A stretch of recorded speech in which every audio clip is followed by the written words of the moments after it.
Lord ஹalleluya. உங்கள் யாவரையும் இயேசு கிறிஸ்து நாமத்தில் இந்த காலை வேளையில வாழ்த்துகிறேன். மீண்டுமாக கர்த்தருடைய வார்த்தை மூலமாய் உங்களை சந்திப்பதிலே மகிழ்ச்சி அடைகிறேன். கர்த்தர் ஒவ்வொரு நாள் உங்களோடு கூட பேசுகிறார். கர்த்தருக்கு மகிமை உண்டாகட்டும். காரணம், அவருடைய வார்த்தை ஒருபோது வெறுமையாக திரும்புவதில்லை.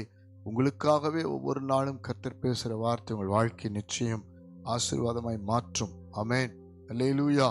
இன்றைக்கும் கூட கர்த்தர் உங்களுக்காக பேசுகிற வார்த்தையை பார்த்து ஜெபிக்க போகிறோம். நியாயாதிபதிகளின் புஸ்தகம் 8ஆம் அதிகாரம் 4வது வசனத்தை வாசித்து பாருங்கள். கிதியோன் யோர்தானுக்கு வந்தபோது அவனும் அவனோடு இருந்த 300 பேரும் அதை கடந்து போய் விடாய்த்திருந்தும் சத்துருவை பின்தொடர்ந்தார்கள். அல்லேலூயா, அல்லேலூயா. விடாய்த்திருந்தும் யோர்தானை கடந்து போன பொழுது ஒரு விடாய்த்து, ஒரு சோர்வு, ஒரு பலவீனம், ஒரு போராட்டம், ஒரு வேதனை சூழ்ந்தது. காரணம், அவர்களுக்கு ஒரு சிறு கூட்டமே இருந்தது. 300 பேரை கொண்டு மீதியானியரை ஜெயமெடுக்க வேண்டும் என்று கர்த்தருடைய திட்டத்தை நிறைவேற்றுவதற்கு கிதியோன் கடந்து போகிறார். அவனோடு இருக்கிற 300 பேர் மாத்திரமே. ஆனாலும் யோர்தானை கடந்து போன பிறகு சோர்வு வருகிறது, விடாய்த்து போகிறார்கள். ஆனாலும் அவர்கள் பின்தொடர்கிறார்கள். அல்லேலூயா. இன்றைக்கு கர்த்தர் உங்களோடு பேசுகிறார். இத்தனை வருஷங்கள் எத்தனையோ போராட்டங்கள், எத்தனையோ சூழ்நிலைகளை கடந்து வந்திருக்கலாம். கர்த்தர் கொஞ்ச நாள், கொஞ்ச நேரம், கொஞ்ச சூழ்நிலை மாற்றி உங்களுக்கு ஒரு ஜெயத்தை ஆயத்தப்படுத்தி இருக்கிறார். அல்லேலூயா. அன்றைக்கு மாத்திரம் கிதியோனும் 300 பேரும் விடாய்த்து போய் பின் திரும்பி போயிருக்கலாம். பின் தொடர்வதற்கு பதிலாக பின் திரும்பி போயிருக்கலாம். சோர்ந்து போய் உட்கார்ந்திருக்கலாம், அல்லது பிரிந்து உடைந்து போயிருக்கலாம். அவர்கள் ஒருமனப்பட்டார்கள். அல்லேலூயா. இன்னைக்கு கணவன் மனைவி தொடர்ந்து ஜெபிக்க, தொடர்ந்து குடும்பத்தை நடத்த, கடன் இல்லாமல் நடத்த, வியாதி, பிரச்சனை, போராட்டம் எது இருந்தாலும், வேலை இல்லாமல் இருந்தாலும், வேலையில பிரச்சனை இருந்தாலும், தொடர்ந்து கர்த்தரை நம்பி இருக்க பின்தொடருங்கள். கர்த்தரை பின்தொடருங்கள். கர்த்தருடைய வார்த்தையை பின்தொடருங்கள். உங்களுக்கு விரோதமான சத்துரு எவ்வளவு பிரச்சனை கொண்டு வந்தாலும், நீங்கள் விடாய்த்து போகிற, சோர்ந்து போகிற நிலைமை வந்தாலும், கர்த்தர் உங்களுக்கு பலன் தருகிறார். கர்த்தர் உங்களுக்கு முன்னே போகிறார். கர்த்தர் உங்கள் கையை பிடித்து அவர் இருக்கிறேன் என்று, நான் இருக்கிறேன் உங்களோடு என்று சொல்லி உங்களை தைரியப்படுத்தி, உங்களை அவர் புது பலத்தாலே நிச்சயமாய் அவர் உங்களை முன்னேறி செல்ல உதவி செய்வார்.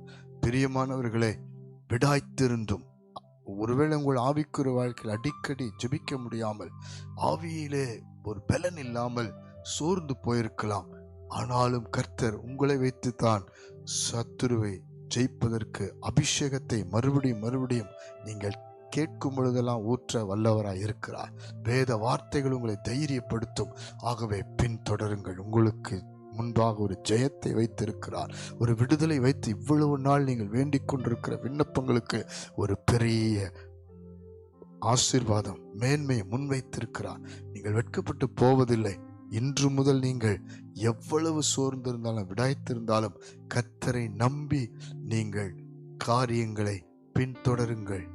நீங்கள் ஆவியிலே ஒவ்வொரு நாளும் ஆண்டவரை நோக்கி பாருங்கள். உங்களுடைய ஜெபத்தை விட்டு விடாதிருங்கள். கர்த்தர் உங்களுக்கு பலன் தருகிறவராய் இருக்கிறார். விடாய்த்து போனாலும் கர்த்தர் துணை நிற்கிறார். கிதியோன் வாழ்க்கையை பாருங்கள். அவன் நாட்களிலே மீதியானியர் தோற்று போனார்கள். அவர்கள் மேல் ஜெயம் கிதியோனுக்கு வந்தது. இப்பொழுது ஜெபிப்போமா?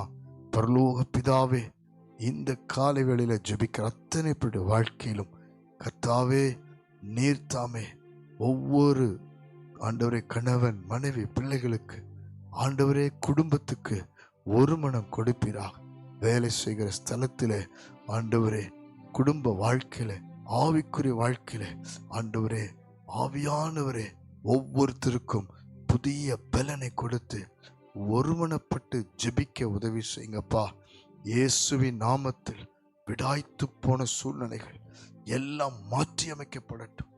பலவீனமான சூழ்நிலைகள் மாற்றி அமைக்கப்படட்டும். வியாதியின் போராட்டங்கள் மாற்றி அமைக்கப்படட்டும். விடாய்த்திருந்தும் பின் தொடர்கிற ஒரு பலனை, ஒரு அபிஷேகத்தை, ஒரு வல்லமையை இப்பொழுது ஊற்றுவீராக. தொடர்ந்து ஜெபிக்க ஆண்டவரே, தொடர்ந்து ஆண்டவர் பாதத்தில் அமர்ந்து ஆண்டவரே இந்த நாட்களிலே உம்மை நோக்கி பார்க்க ஆண்டவரே, உபவாசித்து ஜெபிக்க ஆண்டவரே, வேதத்தை வாசிக்க, உம்மை நோக்கி கூப்பிட, உம்மை நம்பி இருக்க, உம்மை சார்ந்திருக்க, பின் தொடர்ந்து ஜெயம் எடுக்க உதவி செய்வீராக. நீர் எங்களுக்கு முன்வைத்திருக்கிற வெற்றியையும் ஆசீர்வாதத்தை மேன்மையை நாங்கள் விசுவாசித்து முன்னேறி செல்ல இதற்கு விரோதமா இருக்கிற சத்துருக்கள் நாங்கள் ஜெயம் எடுக்க உதவி செய்கிறீர். நீர் அப்படி செய்வதற்காக நன்றி அப்பா.